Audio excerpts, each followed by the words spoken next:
நிஜமாவா சொல்கிறீங்க அப்படின்னு சொல்லி நீங்களே ஆச்சரியப்படுவீங்க.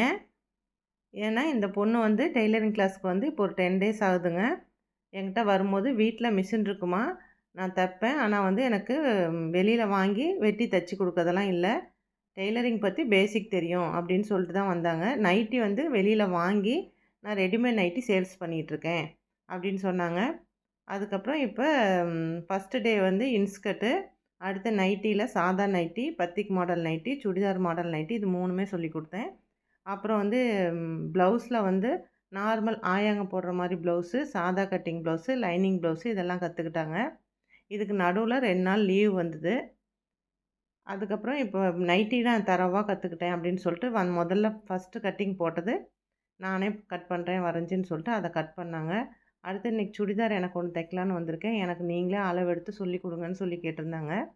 அவங்களுக்கு அளவெடுத்து பேண்ட் கட்டிங் முடிச்சுட்டு இப்போ டாப் கட்டிங் போடுறோம். நாளைக்கு இதை நான் தைச்சி உங்ககிட்ட காமிச்சிட்றேன் அப்படின்னு சொல்லியிருக்காங்க. உண்மையாலுமே அவங்களே ஆச்சரியப்படுறாங்க. இவ்வளோ ஈஸியாக இருக்கும்னு எனக்கு தெரியல. இவ்வளோ நாள் நான் வேஸ்ட் பண்ணிட்டேன். வீட்லேயே தான் இருப்பேன். வாங்கி வாங்கி சேல்ஸ் பண்ணிக்கிட்டு இருந்தேன். இப்படின்னா நானே நைட்டியே தைச்சி சேல்ஸ் பண்ணியிருப்பேன் அப்படின்னு சொன்னாங்க. பாருங்கள், லைனிங்கையும் மேல் டாப்பையும் ஒன்றா போட்டு ஒரே அளவில் கட் பண்ணியாச்சு.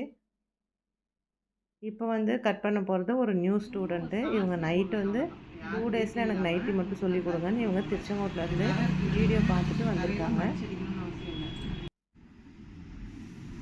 எங்கள் இதில் எங்கள் சென்டரில் வந்து நாளைக்கு டெலிவரி கொடுக்க போகிற நைட்டி பாருங்கள்.